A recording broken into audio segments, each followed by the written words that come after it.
پیارے دوستوں، میں ہوں ماجد ملک اور ریئل ورلڈ میں آپ سب کو خوش آمدید۔ ناظرین گرامی، بیروت کے حالیہ سانے کے بعد لبنان میں حالات کافی کشیدہ ہو چکے ہیں اور جگہ جگہ حکومت مخالف احتجاج ہو رہا ہے۔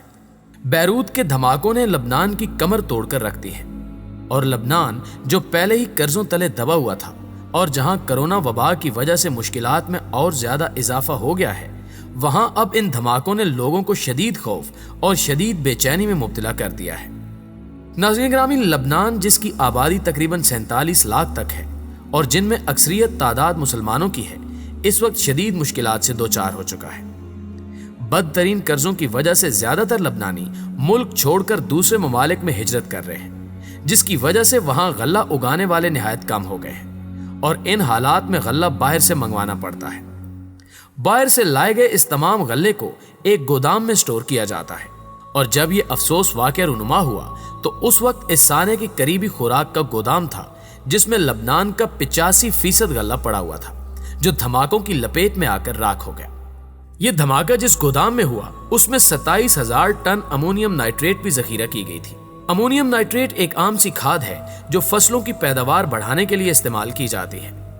لیکن اسی امونیم نائٹریٹ کو دھماکہ خیز مواد میں بھی استعمال کیا جاتا ہے۔ امونیم نائٹریٹ خود دھماکہ خیز نہیں ہوتی اور اسے ماچس کی تیلی سے آگ لگا کر بارود کی طرح سے دھماکہ نہیں کیا جا سکتا،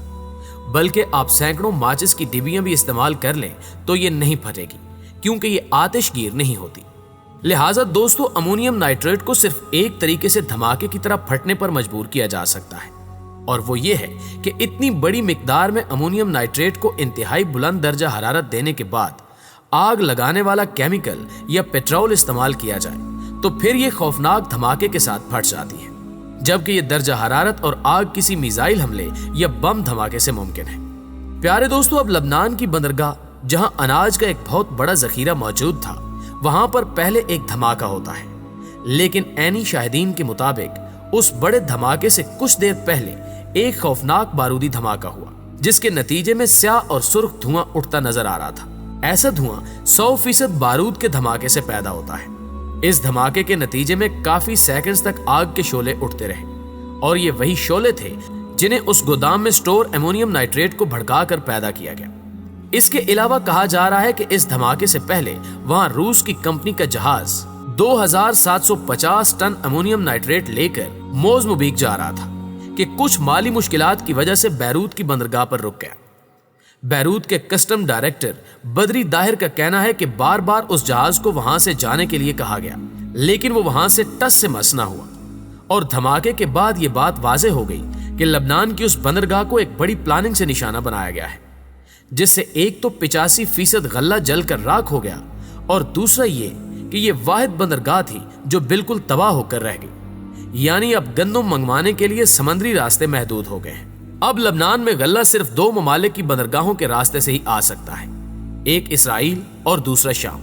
اب لبنان کے پاس اسرائیل کے پاس جانے کا کوئی دوسرا راستہ نہیں بچا، کیونکہ باقی مسلم ممالک تو ویسے بھی مزے کی نیند سو رہے ہیں۔ 1400 سال پہلے حضرت محمد صلی اللہ علیہ وآلہ وسلم کی بیان کردہ پیشگوئی پوری ہونے کا وقت قریب آ پہنچا ہے، جس کے مکمل طور پر پورا ہونے پر مسلمان ہر جگہ خوار ہوں گے، اور جو آج مال و دولت اور عیش و عشرت کی زندگی میں مست دجالی آقاؤں کی ہر بات پر لبیک کہہ رہے ہیں،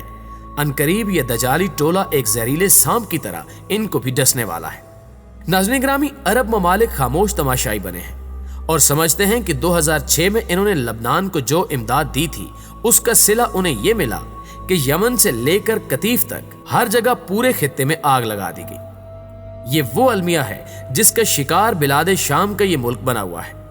جبکہ صلاح الدین ایوبی کے 12 اکتوبر 1187 عیسوی میں بیت المقدس میں فاتحانہ داخلے سے لے کر